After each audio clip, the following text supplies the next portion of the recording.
Good afternoon. আমরা আমাদের class শুরু করতে যাচ্ছি। আমাদের আজকের আলোচনাটা হবে মার্কেটিং ম্যানেজমেন্টের উপরে। মার্কেটিং ম্যানেজমেন্টের কিছু ডিসকাশন আমরা করব। আমরা সাধারণত বিজনেসের কথা যখন চিন্তা করি বা যে কোনো বিজনেস অর্গানাইজেশনের কথা, তখন দুটো শব্দ আমাদের সামনে আসে। একটা হচ্ছে সেলস আর একটা হচ্ছে মার্কেটিং।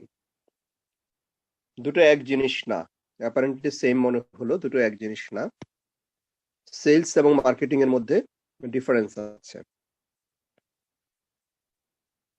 মার্কেটিং শব্দটার বাংলা করা হয়েছে বিপণন, আর সেলস এর বাংলা করা হয়েছে বিক্রয়। সো বিক্রয় এবং বিপণন দুটো এক জিনিস না আসলে। তো ডিফারেন্সটা কোন জায়গায়? ডিফারেন্সটা হচ্ছে এই জায়গায় যে সেলসটা হচ্ছে অনেক বেশি কোম্পানি ওরিয়েন্টেড এবং এটা একটা ডাইরেক্ট ট্রানজাকশন। সেলসটা হচ্ছে একটা ডাইরেক্ট ট্রানজাকশন। আমি অ্যাজ এ সেলস পারসন কাউকে একটা গুডস বা সার্ভিস অফার করছি এবং তার বিনিময়ে তার কাছ থেকে অর্থ গ্রহণ করছি কোম্পানির হয়ে। এটাকেই বলা হয় সেলস। আর মার্কেটিং এর কথা যদি বলা হয়, মার্কেটিং এরকম ট্রানজাকশন ওরিয়েন্টেড না। মার্কেটিং মোর মিডিয়া ওরিয়েন্টেড। মিডিয়ার মাধ্যমে অ্যাডভার্টাইজমেন্ট, তারপরে বিভিন্ন রকম positive campaign. So advertisement, campaign এগুলির মাধ্যমে যখন আমরা কাস্টমারকে মোরালি বায়াস করার চেষ্টা করি, একটা প্রোডাক্টের দিকে বা একটা সার্ভিসের দিকে, আমাদের দুইটা জিনিসই বলতে হবে, প্রোডাক্ট অথবা সার্ভিস। প্রোডাক্ট বলতে বোঝায় দুইটা কি, product is equal to goods and services. Product is equal to goods and services. So service is also product. So product is a generalise term. So আমরা যখন অ্যাডভার্টাইজিং, ক্যাম্পেইন অফ ডিফারেন্ট ফর্মের মাধ্যমে একজন কাস্টমারকে কোম্পানির প্রোডাক্টের দিকে আগ্রহী করে তুলতে চাই, তখন যে প্রসেসগুলি ফলো করা হয় সেটাই হচ্ছে মার্কেটিং। আর সরাসরি তার হাতে একটা গুডস বা সার্ভিস পৌঁছে দিয়ে তার কাছ থেকে আমরা যে অর্থ গ্রহণ করি, যেটা কোম্পানির ল্যাঙ্গুয়েজে বলা হয় রেভিনিউ। সেলস থেকে কোম্পানির যে আয় হয় সেটাকে বলা হয় রেভিনিউ। তার মানে সেলস একটা রেভিনিউ আর্নিং প্রসেস, ডাইরেক্টলি একটা revenue earning process. Sales is a direct transaction. Sales is company oriented. Company oriented এই অর্থে যে কোম্পানি ডাইরেক্টলি কত রেভিনিউ আর্ন করছে, অথবা কোম্পানির রেভিনিউ আর্নিং বা সেলস টার্গেট কত, এটাকে ফুলফিল করার জন্য সেলস এর লোকেরা কাজ করে। So sales is company oriented, sales is about direct transaction. তো এইভাবে আমরা সেলস এর কাজগুলি সাধারণত করে থাকি।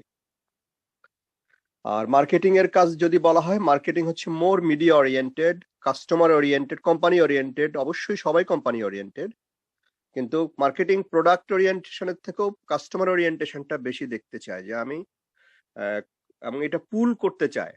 মার্কেটিং হচ্ছে পুল কাজ করে, যে কিরকম আমি অ্যাডভার্টাইজ করলাম, আমি প্রোডাক্টের কিছু ভালো মন্দ বললাম, আমি আবার কাস্টমারের সাইকোলজি, কাস্টমারের ভ্যালুজ, সোশ্যাল স্টেটাস এগুলিকে কেন্দ্র করে আমি এমন একটা প্রমো বা ক্যাম্পেইন হাজির করলাম যাতে কাস্টমার আগ্রহী হলো। আগ্রহী হওয়ার সাথে সাথে যে কিনে ফেলবে তা না, মার্কেটিং এর টার্গেটটাই থাকে আগ্রহী করে তোলা। তার মানে কাস্টমার বেসকে বাড়ানো। মার্কেটিং এর টার্গেট থেকে কাস্টমার বেস বাড়ানো এবং কাস্টমারের নিডস, কাস্টমার কি চায় বা বাজারের নিডস এর জায়গায় কি ভ্যাকুয়াম আছে, যে কি দিলে কাস্টমার সেটা গ্রহণ করবে যদি নতুন কিছু হয়। তার মানে মার্কেটিং রিসার্চ করে বের করা হয় যেটা নতুন প্রোডাক্ট বাজারে গেলে কাস্টমার কতটা পজিটিভলি অ্যাকসেপ্ট করবে, অথবা বাজারে কি ধরনের প্রোডাক্ট ভ্যাকুয়াম আছে, কি ধরনের প্রোডাক্ট কাস্টমার, কোম্পানি তৈরি করলে কাস্টমার নেবে, অনেকদিন ধরে চাহিদা তৈরি হয়ে আছে। এগুলি মার্কেট রিসার্চের মাধ্যমে বেরিয়ে। তার মানে market research, advertising or any other type of campaign, এগুলি হচ্ছে মার্কেটিং ডিভিশনের কাজ। এখানে ডাইরেক্টলি রেভিনিউ আর্ন করার সাথে কোনো সম্পর্ক নেই। সেলস এর ক্ষেত্রে কোম্পানি ডাইরেক্টলি রেভিনিউ আর্ন করতে চায়, সেজন্য সেলস হচ্ছে পুশ একটা মেকানিজম কাজ করে, যে আমি একজনের হাতে একটা প্রোডাক্ট তুলে দিলাম এবং সেই প্রোডাক্টের গুণ কীর্তন সরাসরি বললাম যে আপনি এইটা থেকে এই লাভ পাবেন, এই গুডস নিলে এই লাভ পাবেন, এই যে আমার একটা সেলফোন, এটার এই ফ্যাসিলিটিস আছে, আপনি এই বেনিফিট এটা থেকে পাবেন। সুতরাং প্রোডাক্টের কিছু পজিটিভ দিক বলা হলো। অথবা যদি সার্ভিস হয়, আমাদের একটা ট্যুরিজম প্যাকেজ আছে, এটা একটা সার্ভিস, এটার অনেক ভালো দিক আমি বললাম যে আপনাকে যেখানে নিয়ে যাওয়া হবে সেখানে এই সুবিধা আপনি পাবেন, এই দেখতে পাবেন। সো প্রোডাক্টের পজিটিভ আপসাইড গুলি বলে আমি যখন একজন কাস্টমারের কাছ থেকে সরাসরি অর্থ গ্রহণ করব কোম্পানির হয়ে, দ্যাট মিনস এটা একজন পুশ মেকানিজম, যে আমি ওনার হাতে একটা প্রোডাক্ট তুলে দিতে চাইছি। কিন্তু মার্কেটিং এর মেকানিজমটা হচ্ছে পুল মেকানিজম, যে আমি মার্কেট রিসার্চ করে আমি কাস্টমার মাইন্ড অ্যানালাইসিস করেছি যে কি ধরনের প্রোডাক্ট কাস্টমার চায়, বা মার্কেট ডিমান্ডের জায়গায় কি ধরনের ভ্যাকুয়াম আছে, কি ধরনের প্রোডাক্ট অলরেডি বাজারে নাই কিন্তু আমরা করলে চলবে। হ্যাঁ, কাস্টমারের সামাজিক মূল্যবোধ কি, কাস্টমারের অন্য যে কোনো ভ্যালুজের জায়গা আমরা ইভালুয়েট করতে পারি। তো সেগুলি মূল্যায়ন করে যেটা করা হয়, কাস্টমারকে একটা নির্দিষ্ট প্রোডাক্টের দিকে টানা হয়, সাইকোলজিক্যালি তাকে পুল করা হয়। এখানে পুশ করার কোনো ব্যাপার নেই, কারণ মার্কেটিং ডিভিশনের হাতে কোনো প্রোডাক্ট নাই। হ্যাঁ, প্রোডাক্ট ডিল করে সেলস এর লোকরা। সো মার্কেটিং হচ্ছে পুল মেকানিজম, একজন লোককে সাইকোলজিক্যালি বায়াস করা। কিন্তু সেলস হচ্ছে একটা পুশ মেকানিজম, তার হাতে ডাইরেক্টলি প্রোডাক্টটা তুলে দেওয়া। তো এই হচ্ছে সেলস এবং মার্কেটিং এর ডিফারেন্স। কিন্তু দুই পক্ষই ডেফিনেটলি কোম্পানি যাতে বেটার রেভিনিউ আর্ন করে সেদিকে চেষ্টা করে, যেটা অ্যাডভার্টাইজমেন্ট বা ক্যাম্পেইনের মূল লক্ষ্যও তাই, আর সেলস এর মূল টার্গেটও তাই। কিন্তু সেলস যেরকম ডাইরেক্ট রেভিনিউ আর্নিং এর দিকে নজর দেয় এবং রেভিনিউ টার্গেট থাকে, সেলস টার্গেট থাকে, মার্কেটিং এর সে ধরনের ডাইরেক্ট টার্গেট থাকে না। ডেফিনেটলি কোম্পানির রেভিনিউ টার্গেটের দিকে মার্কেটিং ডিভিশনের নজর থাকে। So marketing is more strategic. আমরা বলেছিলাম যে একটা কোম্পানির প্ল্যানিং কত ধরনের হয়। ফার্স্ট লেভেল অফ প্ল্যানিং হচ্ছে স্ট্র্যাটেজিক প্ল্যানিং, দেন ট্যাকটিক্যাল, দেন অপারেশনাল। তাহলে সেলস হচ্ছে মোর অফ অপারেশনাল, অনেক ফিল্ড লেভেলের কাজ হয় সেলসে।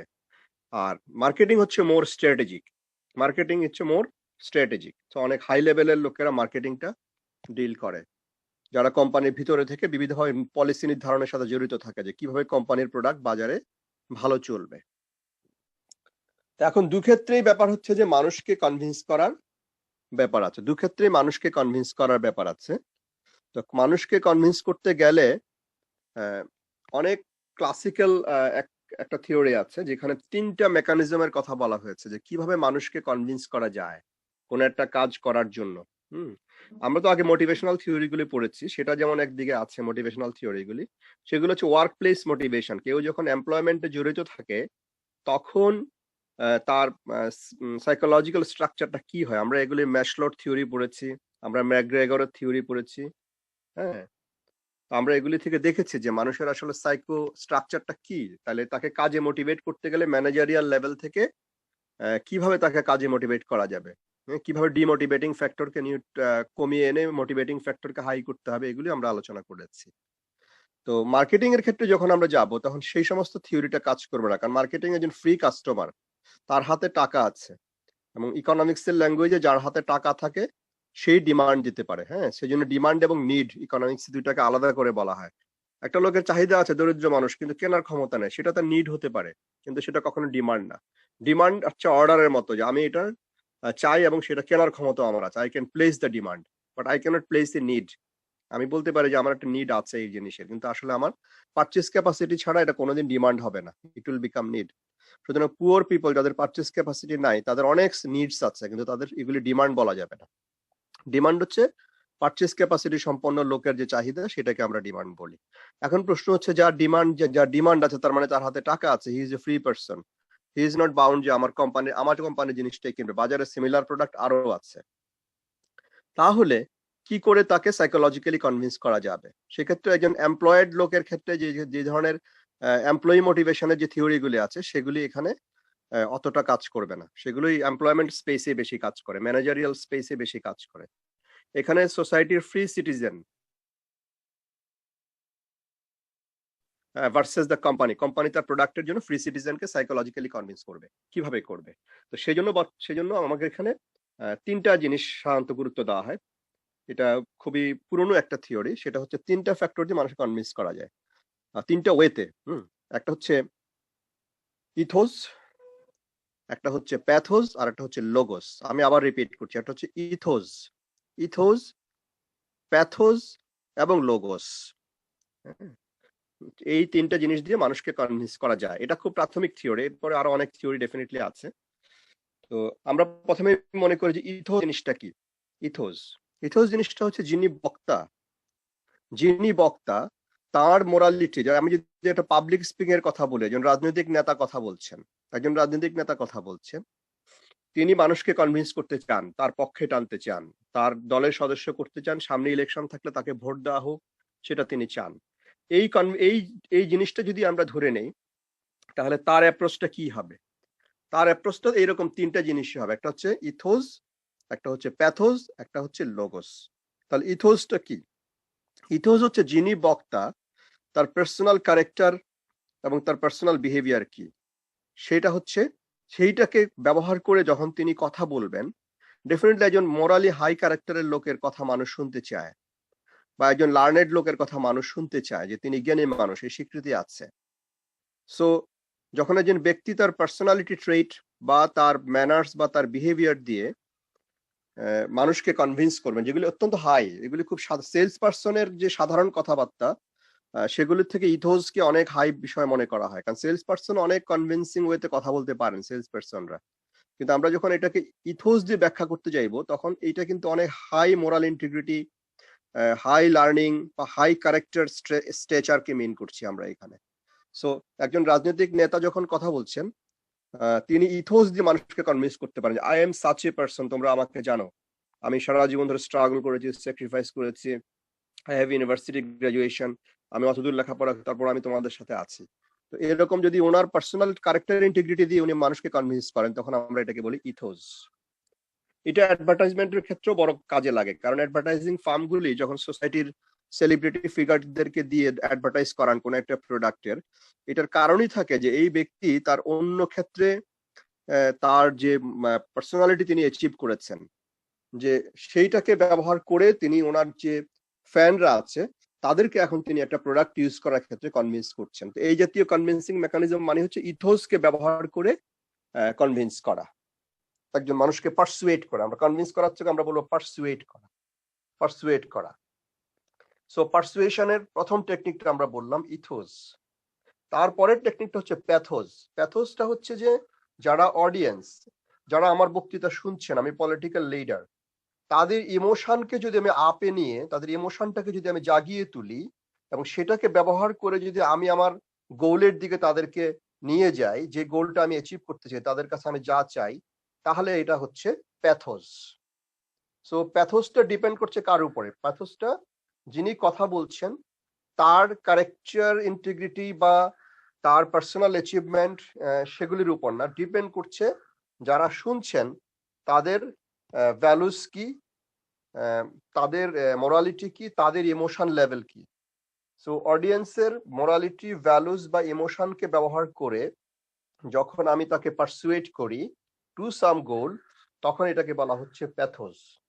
আর লোগোস হচ্ছে একেবারে চাঁচা ছোলা যুক্তি, যে আমি তাকে একদম হার্ড লজিক দিয়ে দেখিয়ে দিলাম যে this is good and this is bad, আপনি গুড এর ফরে আসেন, যেটা মানুষের ন্যাচারাল টেন্ডেন্সি, মানুষ গুড এর ফরেই থাকে। তাহলে আমরা তিনটা পারসুয়েশন টেকনিকের কথা বললাম, 3 persuasion techniques, very classical এগুলি। First one is ethos. It is about the personal achievement, character integrity and morality of the speaker, through which a speaker convinces the audience about the goal he is seeking for. So speaker যে goal seek করছেন সেদিকে তিনি অডিয়েন্সকে convince করে ফেলেন by his own personal character integrity and morality, এটাকে আমরা বলছি ethos. যদি আমরা অডিয়েন্সের ইমোশনকে ব্যবহার করি, অডিয়েন্সের ভ্যালুসকে ব্যবহার করি, তাহলে আমরা তখন সেগুলিকে একটা গোলের দিকে নিয়ে যাওয়ার জন্য অডিয়েন্সকে আমরা কনভিন্স করতে চাইছি বা পারসুয়েট করতে চাইছি। কিন্তু যদি অডিয়েন্সের ইমোশন ভ্যালুসকে ব্যবহার করি, তখন সেটা হয় প্যাথোস। আর যদি হার্ড লজিককে ব্যবহার করি, তখন সেটাকে আমরা বলছি লোগোস। এখন সেলস বা মার্কেটিং, এই দু ক্ষেত্রেই এই থিওরিটা কাজে লাগানো যেতে পারে। যদিও যিনি সেল করতে যাবেন তিনি সবসময় একজন সেলস পার্সনকে সোসাইটি কখনো এত হাই ভ্যালু দেয় না যে তার ইথোসকে খুব হাই মনে করবে, মনে করে যে কোম্পানির জব করে। হ্যাঁ, সুতরাং তারপরেও তার কাছে মিনিমাম অর্থে একটা ভালো মানসিকতা মানুষ আশা করে যে তারও একটা ইন্টিগ্রিটি থাকবে। হ্যাঁ, সুতরাং তো অধিকাংশ ক্ষেত্রে সেলস পার্সনটা যেটা করে সেটা হচ্ছে প্যাথোজকে অনেক সময় ব্যবহার করে। প্যাথোজ, যদিও আমি দেখেছি যারা সেলস লেভেলে তারা প্যাথোজকে বেশি ব্যবহার করে। ইভেন রাস্তায় ছোট্টখাটো জিনিস যারা বিক্রি করে তারাও জিনিসটা দেওয়ার সময় বলে কি আপনার ছেলের জন্য নিয়ে যান, তার মানে সে আমার প্যাথোজকে ব্যবহার করছে।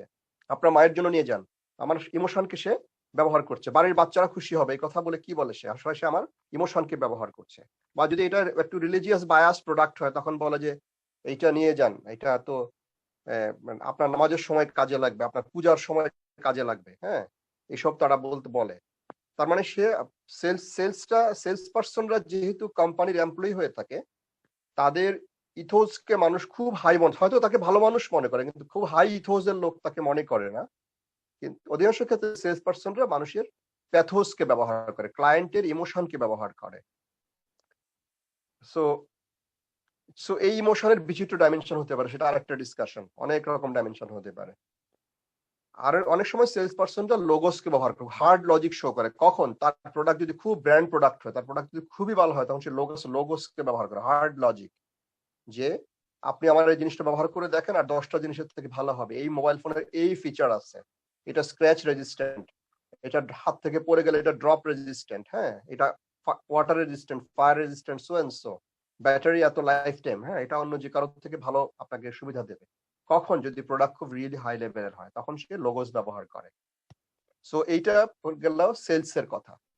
আর এখন যেটা আমরা মার্কেটিং এ চলে যাই, মার্কেটিং যদি সিমিলার স্ট্র্যাটেজিগুলি ফলো করতে চায়, এবং আমরা জানি যে মার্কেটিং কোনো ডাইরেক্ট সেলের সাথে জড়িত না, সে একটা প্রোডাক্টের দিকে, ইভেন কোম্পানির দিকে পর্যন্ত মানুষকে টানতে চায়। অনেক সময় নির্দিষ্ট প্রোডাক্টের বিজ্ঞাপন মার্কেটিং কোম্পানি দেয়, মার্কেটিং সেকশন দেয় না, শুধু কোম্পানির বিজ্ঞাপনটা দিয়ে রাখে, ব্র্যান্ড বিজ্ঞাপনটা। হ্যাঁ, সেই ব্র্যান্ডের দিকেও লয়্যালটি তৈরি করতে চায় যে হ্যাঁ স্কোয়ারের দিকে তুমি লয়্যাল কিনা, স্কোয়ারের 1000টা প্রোডাক্ট আছে, স্কোয়ারের মার্কেটিং ডিভিশন হয়তো একটা বিজ্ঞাপন দিল যেখানে শুধু লেখা স্কোয়ার টয়লেট্রিজ, এই বলে নিচে কোনো একটা মেসেজ দিয়ে রাখা আছে। এটা কিন্তু আসলে স্কোয়ারের কোনো প্রোডাক্টের কথা লেখা নেই। সিম্পল এই করোনার সময় তারা হয়তো করোনা সংক্রান্ত একটা সতর্কতা দিয়ে বা কতগুলি পাবলিক অ্যাওয়ারনেস এর মেসেজ দিয়ে নিচে স্কোয়ার টয়লেট্রিজ বা স্কোয়ার ফার্মাসিউটিক্যালস, তাহলে তার নিজস্ব নিজের প্রোডাক্টের কথা কিন্তু সে বলে নাই, সে বলে রাখছে অন্য কিছু কথা।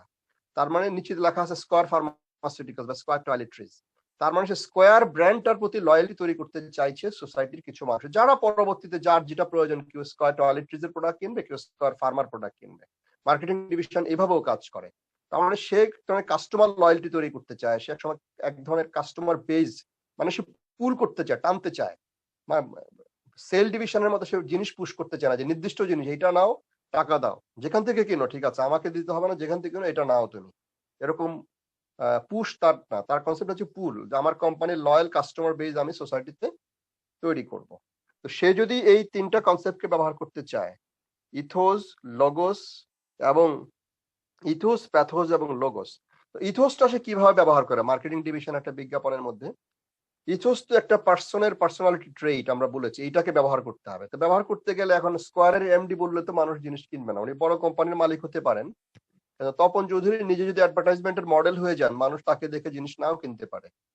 কিন্তু তাহলে তারা কাকে হায়ার করবে? তারা হচ্ছে বিগ সেলিব্রিটি যারা অন্য ক্ষেত্রে, তাদেরকে হায়ার করে, যার পার্সোনালিটির একটা ভ্যালু সমাজে অলরেডি তৈরি হয়েছে, তার অলরেডি লয়াল পার্সন আছে, তার পার্সোনালিটির প্রতি লয়াল, সেই ধরনের লোককে তারা হায়ার করে তারা প্রোডাক্টের বিজ্ঞাপনটা তারা দিয়ে থাকে। এই ক্ষেত্রে যেটা করা হয়, ওই ব্যক্তির যে ক্যারেক্টার ইন্টিগ্রিটি, ওই ব্যক্তির যে মোরালিটি, এইটাকে ক্লায়েন্টদেরকে বা কাস্টমারদেরকে কনভিন্স করার ক্ষেত্রে ব্যবহার করে। কারণ অলরেডি কাস্টমাররা তাকে অন্য কারণে পছন্দ করে। He has become a celebrity in the society for different reason, maybe an actor, maybe a writer, হ্যাঁ, অন্য অন্য ক্ষেত্রে যারা সিঙ্গার হতে পারে। সো এই ধরনের লোকদেরকে তারা ইউজ করে, এই ধরনের লোকদেরকে ব্যবহার করে বিজ্ঞাপন যখন দেওয়া হয় তার মানে বোঝা যায় এখানে তার ওই ব্যক্তির ইথোসকে ব্যবহার করা হচ্ছে অন্যদেরকে কনভিন্স করার ক্ষেত্রে। আবার কোনো কোনো বিজ্ঞাপন এমন ভাবে কম্পোজ করা হয়, হ্যাঁ, এটা যে মিডিয়াতে থাকে, এটা বিজ্ঞাপনে হোর্ডিং এ হোক, এটা টেলিভিশন বিজ্ঞাপন হোক, এটা মিডিয়া অন্য জিনিস, কোন মিডিয়ার মাধ্যমে সে অ্যাডভার্টাইজমেন্ট প্রমোশনের কাজটা করবে। সো অ্যাডভার্টাইজমেন্ট এন্ড প্রমোশন অবশ্য কমপ্লিটলি আলাদা শব্দ। আমরা অ্যাডভার্টাইজমেন্ট এক জিনিস, প্রমোশন আরেকটা জিনিস। হ্যাঁ, তো অ্যাডভার্টাইজমেন্টটা নিয়ে আমরা আলোচনা করি। তাহলে অ্যাডভার্টাইজমেন্টে যদি প্যাথোসকে ব্যবহার করতে হয়, এমন ভাবে মেসেজ কম্পোজ করে তারা, এবং অ্যাডভার্টাইজমেন্ট ডিভিশনের লোকেরা এই বিষয়ে খুব দক্ষ থাকে, অ্যাড ফার্মগুলো এই কাজই করে। তারা এমন ভাবে মেসেজ কম্পোজ করবে যে মানুষের ইমোশনকে নাড়া দেবে। হ্যাঁ, আমরা মোবাইল ফোনের বিজ্ঞাপনগুলি দেখেছি বিভিন্ন সময়, সেলফোন কোম্পানিগুলো যে বিজ্ঞাপন দিয়েছে, খুবই টাচি সমস্ত বিজ্ঞাপন তারা কম্পোজ করেছে, যেখানে ফ্যামিলি, সোসাইটি, ফ্রেন্ড, মা, ভাই, এদেরকে কেন্দ্র করে এমন ভাবে আমাদের ইমোশনকে নাড়া দিয়েছে যে একটা মোবাইল ফোন হলে মায়ের সাথে কথা বলা যেত। হুম, জন্মদিনের মেসেজটা প্রি সেট করে রাখলে চট করে আমি ভুলে গেলে আমার বোনের কাছে পৌঁছে যেতে পারতো। তো এই সমস্ত প্যাথোসকে কিন্তু তারা ব্যবহার করেছেন, দে আর সাকসেসফুল। এবং তারা যে বিভিন্ন রকম বিশেষ করে এফএনএফজি অফার করে, এফএনএফও কিন্তু এক ধরনের প্যাথোসকে ব্যবহার করার কৌশল। হ্যাঁ, যে আপনার ফ্রেন্ডস এন্ড ফ্যামিলি মেম্বারকে আমরা কম রেটে কথা বলার সুযোগ দিচ্ছি, কারণ জানে যে এদের সাথে আমি বেশি কথা বলবো, সুতরাং আমাকে কম রেটে বলার সুযোগ দিয়েছে, আমার ইমোশনটাকে ব্যবহার করেছে। FNF is a marketing technique. এটা কিন্তু সেলস টেকনিক না, এটা কিন্তু মার্কেটিং টেকনিক। কারণ এটা পলিসি হিসেবে গোটা সিস্টেমের মধ্যে কাজ করছে। নির্দিষ্ট সিমের উপর হলে একটা কথা ছিল যে হ্যাঁ, আপনি আমার এই সিমটা নেন, এটার মধ্যে এফএনএফ আছে, তাহলে সেলস এজেন্ট এটা নিয়ে কথা বলতো। But marketing division has set a general policy যে ফ্রেন্ডস এন্ড ফ্যামিলির সাথে আপনি কম পয়সায় কথা বলতে পারবেন। So definitely FNF is a marketing policy, not যদি ইন্ডিভিজুয়াল সিম টু সিম এটা ভেরি করতো, যে নির্দিষ্ট সিম আছে যাদের এফএনএফ করা যায়, নির্দিষ্ট সিম আছে যাদের করা যায় না, তাহলে আমরা বলতাম যে এটা sales policy. It is definitely a marketing policy, কারণ ওভার দ্য হোল কোম্পানি তারা তার সমস্ত কাস্টমারদেরকে এটা অফার করছে। সো এইভাবে তারা আমাদের প্যাথোসকে ব্যবহার করেছে। এখন যদি লোগোসের ব্যবহারের কথা বলি, তখন লোগোস ব্যবহারের ক্ষেত্রে কিন্তু একটা মার্কেটিং কোম্পানি, একটা marketing section of a particular company logos ব্যবহার করে কখন? যখন সে বলে যে আমার নেটওয়ার্ক কোয়ালিটি অনেক হাই, ইউ জাস্ট চেক, আপনি অনেক ক্লোজ জায়গা তো, যে ফ্রিঞ্জ এরিয়া তো আপনি আমার নেটওয়ার্ক পাবেন, আপনি গ্রামীণ এলাকাতে গেলেও আমার নেটওয়ার্ক পাবেন, আমার নেটওয়ার্ক কাভারেজ অনেক হাই, আমার নেটওয়ার্ক কোয়ালিটি হাই, আমার tariff rate, that means call rate, tariff rate বলা হয় টেকনিক্যাল ল্যাঙ্গুয়েজে, আমার টেরিফ রেট অনেক কম অন্য কোম্পানির থেকে, আমার কল ড্রপ অনেক কম। ওকে, এই সমস্ত টেকনিক্যাল ফিচার দিয়ে যখন তারা বিজ্ঞাপন দেয়, অথবা আমার পালস, আগে খুব চালু ছিল পালস, যে একটা নতুন একটা মিনিটের মধ্যে ঢুকে গেলেই সাথে সাথে বিল বেড়ে যেত, পালস 1 সেকেন্ড করা হলো কিনা, অর্থাৎ আমি প্রতি সেকেন্ডে কাউন্ট হচ্ছে কিনা।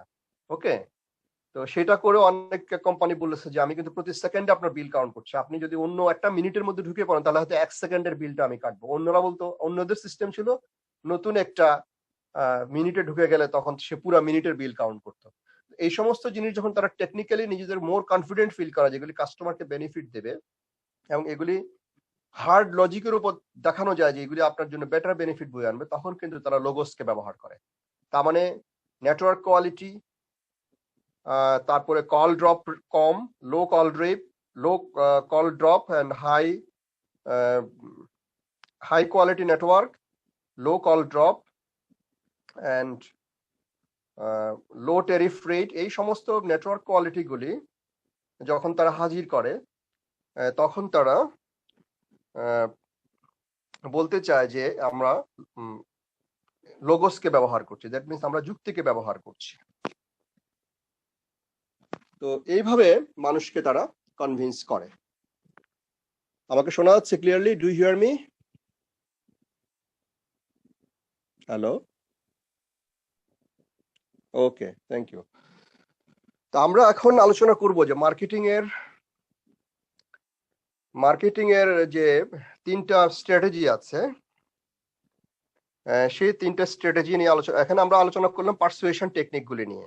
এখন আমরা চলে যাব মার্কেটিং এর টোটাল যে ডেভেলপমেন্ট, গ্লোবাল যে ডেভেলপমেন্ট হচ্ছে, সেই গ্লোবাল ডেভেলপমেন্টে 3টা ফিলসফি কাজ করে, মার্কেটিং ফিলসফি। সেই মার্কেটিং ফিলসফিতে কি কি ফিলসফি কাজ করে? একটা ফিলসফি হচ্ছে প্রোডাক্ট ফিলসফি বলা হয়, আরেকটা ফিলসফি হচ্ছে প্রোডাকশন ফিলসফি,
ওকে, আমরা আমাদের ক্লাস আবার শুরু করতে যাচ্ছি। আমরা কথা বলছিলাম মার্কেটিং এর 3টা ফিলসফি নিয়ে। মার্কেটিং এর 3টা ফিলসফি, প্রথমটা হচ্ছে প্রোডাক্ট ফিলসফি, সেকেন্ডটা হচ্ছে প্রোডাকশন ফিলসফি, আর থার্ডটা হচ্ছে মার্কেটিং এর মধ্যেই আবার এটাকে আমরা নামকরণ করেছি মার্কেটিং ফিলসফি। তাহলে 3টা ফিলসফি, একটা হচ্ছে প্রোডাক্ট ফিলসফি, একটা হচ্ছে production philosophy, third one is marketing philosophy. এই তিনটাই হচ্ছে মার্কেটিং এর 3টা ফিলসফিক্যাল স্ট্যান্ড। আমরা প্রথমে আলোচনা করতে চাই প্রোডাক্ট ফিলসফিটা। প্রোডাক্ট ফিলসফি হচ্ছে এইটা, যে এটা আসলে খুবই পুরনো। মার্কেটিংটা হচ্ছে যে যখন ফর্মাল বিজনেস পৃথিবীতে শুরু হয় নাই, তখন এক ধরনের মার্কেটিং ছিল। আবার এখনকার সময়ে পোস্ট ইন্ডাস্ট্রিয়াল রেভলিউশনের সময় আরেক ধরনের মার্কেটিং, মাঝে ইন্ডাস্ট্রিয়াল রেভলিউশন গেছে, তখন আরেক ধরনের মার্কেটিং ছিল। এখন প্রোডাক্ট ফিলসফিটা দুই ক্ষেত্রে কাজ করে। একটা হচ্ছে যখন প্রি ইন্ডাস্ট্রিয়াল রেভলিউশনের যে সময়টা ছিল, প্রি ইন্ডাস্ট্রিয়াল রেভলিউশনের সময় যখন খুব বেশি প্রোডাক্ট উৎপাদিত হতো না, ফ্যাক্টরি প্রতিষ্ঠা হয়নি, ক্রাফটম্যানদের এক ধরনের কারখানা ছিল যেখানে মানুষ হাতে তৈরি করতো সমস্ত জিনিস। ক্রাফটম্যানদের শপ ছিল, নট ফ্যাক্টরি। ক্রাফটম্যানদের শপের মধ্যে অন্য কারিগররা কাজ করতেন।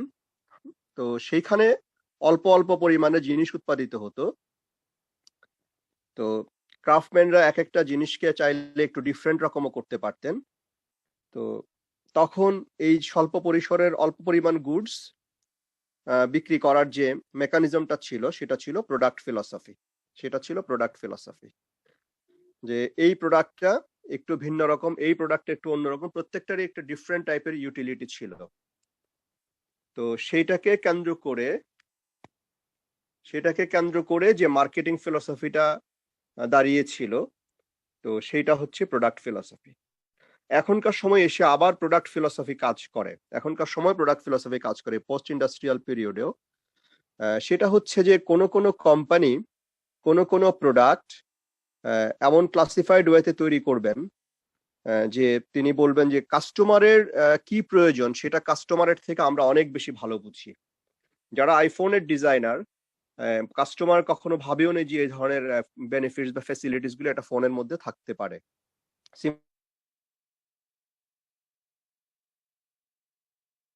অপারেটিং সিস্টেম এবং পরবর্তীতে যে বিভিন্ন অ্যাপ ভিত্তিক যে ফোন পরিচালনা করা, সেখানে এমন অনেক সুবিধা দিয়ে অ্যাড করা হয়েছে যেখানে মূল ডিজাইনাররা মনে করেন যে আমি কাস্টমারের ডিমান্ড কাস্টমারের থেকেও ভালো বুঝি, কারণ আমরা কাস্টমার সাইকোলজি স্টাডি করছি এবং তার ভিত্তিতে তার কি কি প্রয়োজন হতে পারে সে নিজে চিন্তা করতে পারছে না, কিন্তু এটা তার সামনে নিয়ে যাওয়া হলে সে ডেফিনেটলি এই জিনিসটাকে অ্যাকসেপ্ট করবে এবং দেখবে যে এটা বেটার বেনিফিট এনশিওর করছে। তো সো এইটা হচ্ছে প্রোডাক্ট ফিলসফি। তাহলে প্রোডাক্ট ফিলসফিতে এখানে ডমিনেন্ট পার্সন কিন্তু কাস্টমার নিজে না, এখানে ডমিনেন্ট পার্সন হচ্ছেন ডিজাইনার অথবা ইঞ্জিনিয়ার, যিনি ডিজাইন করছেন অথবা যিনি জিনিসটা তৈরি করছেন। প্রোডাকশনের সাথে জড়িত ব্যক্তিরা এখানে হচ্ছেন ডমিনেন্ট পার্সন, যে হোয়াট কাস্টমার নিডস এটা কাস্টমারের থেকে আমরা ভালো বুঝি, এটা তৈরি করার পরে বাজারে নিয়ে যাওয়া হলে ডেফিনেটলি কাস্টমার সেটাকে অ্যাকসেপ্ট করবে। তো এই হচ্ছে প্রোডাক্ট ফিলসফির মূল কথা। এটা প্রি ইন্ডাস্ট্রিয়াল পিরিয়ডে ক্রাফটম্যানের যে ছোট শপ ছিল যেখানে হাড়ি পাতিল থেকে শুরু করে বিভিন্ন জিনিসপত্র তৈরি করা হতো, তারা যেরকম ভাবতেন যে এখানে তো কাস্টমারের ভাবার কিছু নয়, আমরাই সোসাইটিতে ক্রাফটম্যান, আমরাই ভাববো। তখন তাদের প্রোডাকশনের পরিমাণও কম ছিল এবং সেগুলি হাতে তৈরি করা হতে বলে বিভিন্ন রকম ভাবে এক একটা ইউনিট থেকে আরেকটা ইউনিটের একটু ডিজাইন ভিন্নতা আনাও সম্ভব ছিল। এবং তারা মনে করতেন আমরা রুরাল, এবং তারা রুরাল বা আরবান যে ধরনের ক্রাফটম্যানই হোক না কেন, রুরাল এরিয়াতেও যেরকম ক্রাফটম্যানরা ছিলেন আরবান এরিয়াতেও ছিলেন। সো এই ধরনের ক্রাফটম্যানরা এটাই মনে করতেন যে যা বুঝার আমরা বুঝবো, এটা কাস্টমারের বুঝার দরকার নেই, কাস্টমারকে আমরা বুঝিয়ে দেবো যে তুমি এই বেনিফিটটা পেতে পারো। So they are the dominant person. আর আমি বলছি পোস্ট ইন্ডাস্ট্রিয়াল পিরিয়ডে এখনকার যুগে এসেও অনেক বড় বড় কোম্পানি, আইবিএম এর মতো কোম্পানি, মাইক্রোসফটের মতো কোম্পানি, যারা বিভিন্ন গুগলের মতো কোম্পানি, এদের কেউ কেউ ডাইরেক্ট গুডস তৈরি করছেন, যেমন আইফোন ইজ এ গুড। আবার গুগলের যে অপারেটিং সিস্টেম অথবা গুগল কেন্দ্রিক যে বিভিন্ন রকম অ্যাপস গুলি আছে এগুলি এক ধরনের সার্ভিস। এবং তারা মনে করেন যে না, কাস্টমারের কি প্রয়োজন আমরা কাস্টমারের থেকে অনেক ভালো বুঝি। সো যখন ডিজাইনার বা ইঞ্জিনিয়ার ডমিনেন্ট থেকে তারা কাস্টমারের ডিমান্ডকে নিজে থেকে অ্যানালাইসিস করবেন, কাস্টমারের মেন্টাল ডিমান্ডকে, সেই জায়গাটাকে বলা হচ্ছে আমি প্রোডাক্ট ফিলসফি। এখানে প্রোডাক্টটাকে কি ডিজাইন করা হচ্ছে সেটা হচ্ছে মেন জিনিস, এবং এই প্রোডাক্ট কাস্টমার নেবে এটা ধরে নিচ্ছেন ডিজাইনাররা। সো এখানে প্রোডাক্টকে কেন্দ্র করে সমস্ত কিছু যাচ্ছে, যে if product is properly designed, if product is well facilitated, তখন এটা definitely customer will accept it. And এটা তাহলে প্রোডাক্ট কেন্দ্রিক, product centric discussion, and designer dominated, not the customer dominated. This is the product philosophy. It happened in pre-industrial craftsmanship time, also to the present time for big companies who boast for their brands actually. Second টাতে আমরা চলে যাই production philosophy. Production ফিলসফিটা হচ্ছে industrial রেভলিউশনের সময় প্রথম দেখা দেয় production ফিলসফিটা। আজকের দিন পর্যন্ত আছে, আমরা দুটোই আলোচনা করব, কিন্তু প্রি ইন্ডাস্ট্রিয়াল পিরিয়ডে প্রোডাকশন ফিলসফি কাজ করে নাই ইন্ডাস্ট্রিয়াল রেভলিউশনের আগে, কারণ এত বেশি প্রোডাকশন করা সম্ভব ছিল না, ক্রাফটম্যানের কারখানার অত ক্যাপাবিলিটি ছিল না। তাহলে ইন্ডাস্ট্রিয়াল পিরিয়ডে প্রথম প্রোডাকশন ফিলসফি চালু হয়েছে। প্রোডাকশন ফিলসফি কি বলছে? প্রোডাকশন ফিলসফি বলছে যে প্রোডাক্টের ডিজাইন, কোয়ালিটি এগুলো নিয়ে এত মাথা ঘামানোর দরকার নাই, তুমি প্রডিউস করে যাও, সেলস করে যাও, মানুষ সেটা নিবে। কেন তারা প্রোডাকশন ফিলসফি দ্বারা ড্রাইভেন হলেন? এ কারণে ড্রাইভেন হলেন যে প্রি ইন্ডাস্ট্রিয়াল পিরিয়ডে মানুষের আসলে ব্যবহার্য জিনিসের পরিমাণ খুব বেশি ছিল না। Industrial revolution, first industrial revolution, যেটা স্টিম ইঞ্জিনকে কেন্দ্র করে হয়েছে, এবং স্টিম ইঞ্জিনকে কেন্দ্র করে কেন হয়েছে তোমরা জানো, আমি এটা আগেও আলোচনা করেছি, যে স্টিম ইঞ্জিন আবিষ্কার হওয়ার ফলে এই স্টিম ইঞ্জিন দিয়ে শুধু যে গাড়ি চালানো গেছে, বা একটা নেভাল বোট বা মালবাহী বোটকে অটোমেটেড করা গেছে, যে এখন স্টিম ইঞ্জিন দিয়ে চলবে, আগে পালের জাহাজ চলতো বা বৈঠা দিয়ে চালাতে হতো, তাহলে জাহাজকে বা নৌকাকে যে এটা অটোমেটেড করা গেছে তা না, বা অটোমোবাইলকে যে চালানো গেছে তা না। ফ্যাক্টরির অনেক যন্ত্রপাতি, যে জিনিসটা আগে হাত দিয়ে ঘোরাতে হতো, একটা স্টিম ইঞ্জিন দিয়ে দেখা গেল যে একটা টেক্সটাইল মিলের ওইটা এখন ঘোরানো হচ্ছে, তাতে করে প্রোডাকশন প্রচুর বেড়ে গেছে।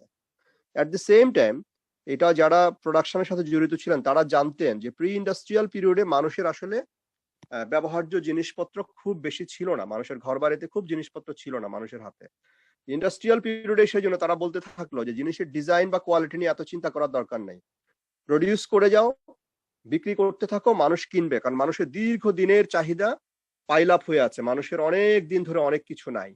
সুতরাং ফার্স্ট ইন্ডাস্ট্রিয়াল রেভলিউশন থেকেই এই প্রোডাকশন ফিলসফি, যে প্রডিউস করে যাও and sell your produces and people will definitely buy because people has long standing demand for many things, এগুলি কখনো অতীতে অ্যাড্রেস করা হয় নাই। সেক্ষেত্রে কোয়ালিটি বা ডিজাইন নিয়ে পরে ভাবা যাবে, প্রডিউস করতে থাকো, মানুষের হাতে তুলে দাও।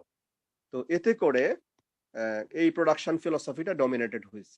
আজকের দিন পর্যন্ত অনেক কোম্পানি প্রোডাকশন ফিলসফিতে বিশ্বাস করে, বিশেষ করে যারা স্বল্প মূল্যে জিনিস দেয়, যাদের প্রোডাক্ট অত হাই কোয়ালিটি না, আবার খুবই সস্তা, তারা মনে করে যে অনেক মানুষের হাতে অনেক টাকাই নাই, তার একটা জিনিস দরকার। এটা যে জিনিস, একটা সেলফোন, অনেক সস্তায় সেলফোন পাওয়া যায়। কেন পাওয়া যায়? এটা এমন সব কোম্পানিরা তৈরি করে যারা কোয়ালিটি নিয়ে বদার করে না, মিনিমাম কথা বলা এবং SMS করতে পারলে তারা এই প্রোডাক্টটাকে মনে করে বাজারে ছেড়ে দাও, অনেক মানুষ আছে এই সস্তার জিনিস কিনবে, যত পারো প্রডিউস করো আর সেটা মানুষের হাতে তুলে দাও। সো এই যে ফিলসফিটা, এটাই হচ্ছে প্রোডাকশন ফিলসফি। এই প্রোডাকশন ফিলসফি তাহলে started from first industrial revolution, এবং আজকের দিন পর্যন্ত একটু নিম্নমানের প্রোডাক্ট যারা তৈরি করেন তারা প্রোডাকশন ফিলসফিতে বিশ্বাস করেন। এরপরে আমরা চলে আসি যে মার্কেটিং ফিলসফিটা কি। মার্কেটিং ফিলসফি আমরা পড়ছি, কিন্তু তার মধ্যে আরেকটা ফিলসফি বলছি আমরা, মার্কেটিং ফিলসফি।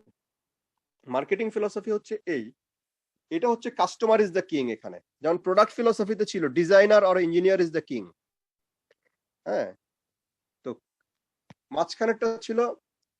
মাঝখানেরটার মধ্যে কাস্টমারকে বলা হয়েছে সে শুধু কিনবে। যখন প্রোডাকশন ফিলসফির কথা বলছি, he is just a buyer, যে তার অনেক জিনিসের চাহিদা আছে, ছেড়ে দাও বাজারে, এখানে কাস্টমারের সংখ্যা প্রচুর আছে, এ নিয়ে চিন্তা করতে হবে না কি ডিজাইন করা। এখন আমরা থার্ড যেটাতে আসছি, মার্কেটিং ফিলসফিতে, এখানে যে কাস্টমার ইজ দ্য কিং। তো কাস্টমার কিং হলে তাহলে কি করতে হবে? মার্কেট থেকে সার্ভে করতে হবে যে কাস্টমার কি চায়, কি ডিজাইন চায়, এই সমস্ত কিছু মার্কেট সার্ভে করে, মার্কেট রিসার্চ করে, সেখান থেকে যদি তথ্যটা নিয়ে এসে তারপর ডিজাইন সেকশনে যারা কাজ করেন তাদেরকে প্রোভাইড করা হয়, তাহলে দেখা যায় যে এমন একটা প্রোডাক্ট ডিজাইন হয়ে আসে যেটা সত্যিকার অর্থে মার্কেটে চলবে। তার মানে কোনো একটা জিনিস বাজারে ছাড়ার আগে সবসময় কাস্টমারের ডিমান্ড কি, সাইকোলজি কি, এগুলি সার্ভে করে স্টাডি করে মার্কেটিং ডিভিশনের কাজ হচ্ছে ডিজাইন ডিভিশন এবং প্রোডাকশন ডিভিশনকে এগুলি যোগান দেওয়া, সেইভাবে একটা প্রোডাক্ট ডিজাইন করা এবং সেইভাবে একটা প্রোডাক্টকে বাজারে নিয়ে আসা। তার মানে এখানে দুটা জিনিস আছে, এই যে কোনো জিনিস প্রোডাকশনের ক্ষেত্রে আমরা দুটা কনসেপ্ট বলবো, একটা হচ্ছে টেকনোলজি পুশ আর একটা হচ্ছে মার্কেট পুল। তো একটা টেকনোলজি পুশ, একটা হচ্ছে মার্কেট পুল। আমরা যখন প্রোডাক্ট ফিলসফির কথা বলেছিলাম, যে প্রোডাক্ট ফিলসফিতে কিন্তু ডিজাইনার আর ইঞ্জিনিয়ার যারা, তারা হচ্ছে এখানে বস। তার মানে তারা টেকনোলজি তাদের হাতে, টেকনোলজি তাদের হাতে। তারা মনে করছেন যে আমরা যা ডিজাইন করব সেটা বাজারে ডেফিনেটলি চলবে, কাস্টমারের ডিমান্ডও স্যাটিসফাই হবে। কারণ কি টেকনোলজি, তারা এইটা হচ্ছে টেকনোলজি পুশ, তারা একটা জিনিসকে ধাক্কা দিয়ে মানুষের হাতে তুলে দিচ্ছেন। এখানে কাস্টমারের কোনো মতামত তারা নিচ্ছে না, তারা মনে করছেন যে ওদের থেকে আমরা ওদের সম্পর্কে ভালো জানি, আমরা আমরা এটা জানি যে কি কাস্টমার চায়। সো এটা হচ্ছে টেকনোলজি পুশ। আর এখন যেটা আলোচনা করলাম মার্কেটিং ফিলসফিতে, যেখানে মার্কেট সার্ভে করে সেখান থেকে লোকজনকে নিয়ে সম্পর্কে তথ্য নিয়ে আসা হবে যে তারা কি ধরনের জিনিসপত্র চায় এবং সেই হিসেবে জিনিস ডিজাইন করা হবে, এটা কিন্তু মার্কেট পুল। তার মানে ডিজাইনিং এর ক্ষেত্রে আমরা দুটা ফিলসফি পেলাম, একটা হচ্ছে টেকনোলজি পুশ, একটা হচ্ছে মার্কেট পুল। তো দুইভাবে ডিজাইনটা হতে পারে একটা জিনিসের ডিজাইন সেকশনে। তো এখনকার সময় আমরা এই প্রেজেন্ট টাইমে যে মার্কেটিং ফিলসফি সাধারণত ফলো করা হয়, যারা ভালো কোম্পানি রিয়েলি যারা বাজারে নিজেদের ব্র্যান্ড এস্টাবলিশ করতে চায়, তারা কখনো কখনো প্রোডাক্ট ফিলসফিতে যায়, যে আমরা চমক দিব বাজারে, এমন সব সুবিধা আছে। তারা মানুষকে জিজ্ঞেস করার দরকার নেই, আমরা মানুষের সাইকোলজি বিভিন্ন ইনডাইরেক্ট ওয়েতে আমরা স্টাডি করেছি।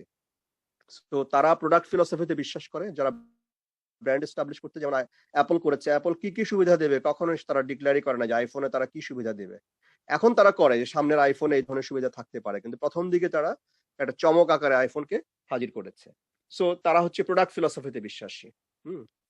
But most of the companies around the world তারা আসলে মার্কেটিং ফিলসফিতে বিশ্বাসী। দ্যাট মিনস বাজার সার্ভে করে কাস্টমারের ডিমান্ড কি, কম্পিটিটিভ কোম্পানিগুলি কি ভাবছে, এরকম অনেকগুলো জিনিস। কম্পিটিটিভ কোম্পানির কথা ভিন্ন, এক্ষেত্রে শুধু কাস্টমার ফোকাস করেই তারা তাদের প্রোডাক্ট ডিজাইন করে থাকে। তাহলে এই তিনটা ফিলসফিকে কেন্দ্র করেই বাজারের বিভিন্ন কোম্পানি চলছে।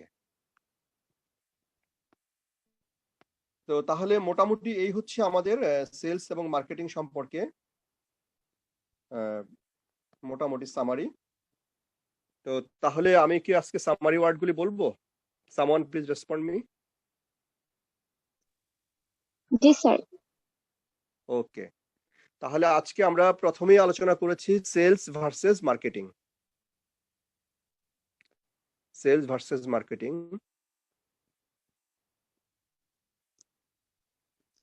ডিফারেন্সটা কি। তারপরে আমরা বলেছি পারসুয়েশন টেকনিক্স। পারসুয়েশন টেকনিক্স, প্রথমটা হচ্ছে ইথোস, ইথোস, ইটিএইচওএস, ইথোস। তারপরে প্যাথোস, তারপর হচ্ছে প্যাথোস, তারপরে হচ্ছে লোগোস, 3 নাম্বারটা হচ্ছে লোগোস। তারপরে 3 ফিলসফিজ অফ মার্কেটিং, 3 ফিলসফিজ অফ মার্কেটিং আমরা আলোচনা করেছি।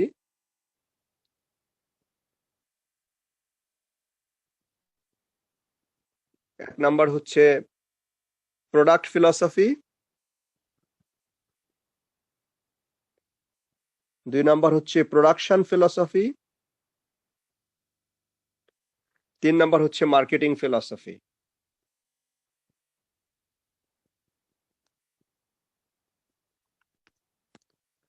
তাহলে মোটামুটি এই হচ্ছে আমাদের আজকের যে ওয়ার্ডগুলি আমরা শিখলাম। এর বাইরে তো আমরা সেলস এবং মার্কেটিং এর ডিফারেন্স উল্লেখ করতে গিয়ে আমরা বলেছি।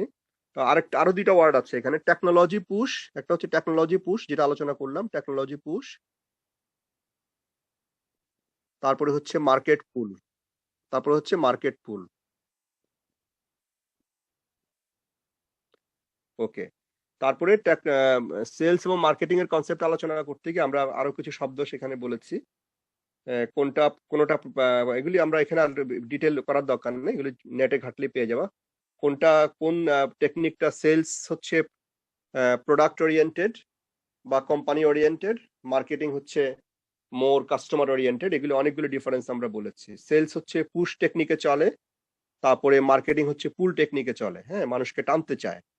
আর সেলস হচ্ছে প্রোডাক্ট পুশ করতে চায়, মানুষের হাতে তুলে দিতে চায়।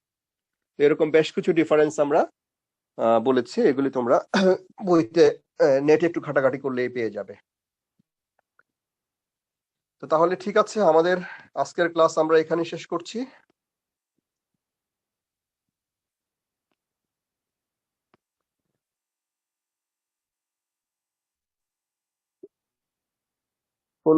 কোনগুলি?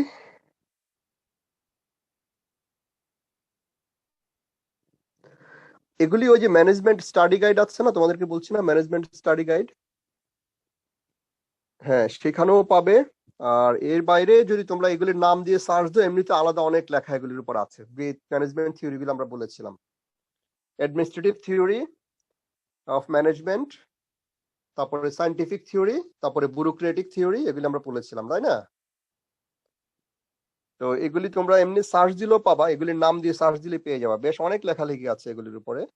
এছাড়া ম্যানেজমেন্ট স্টাডি গাইড যেটা আছে সেখানেও পেতে পারো। তোমরা এগুলির নাম দিয়ে সার্চ দিও, দেখবো সুন্দর লেখা পেয়ে যাবা। কখনো কোনো স্লাইড পেয়ে যেতে পারো কোনো টিচারের, হ্যাঁ, অথবা এগুলির উপর সুন্দর লেখাও আছে। ঠিক আছে, এগুলি খুব কমন, এত কমন যে তুমি একটা সার্চ দিলে দেখবা যে প্রচুর জিনিস চলে আসছে। কথা বুঝছো? তাহলে আজকে ক্লাস এখানে শেষ করছি। Thank you so much for joining. ওয়ালাইকুম আসসালাম।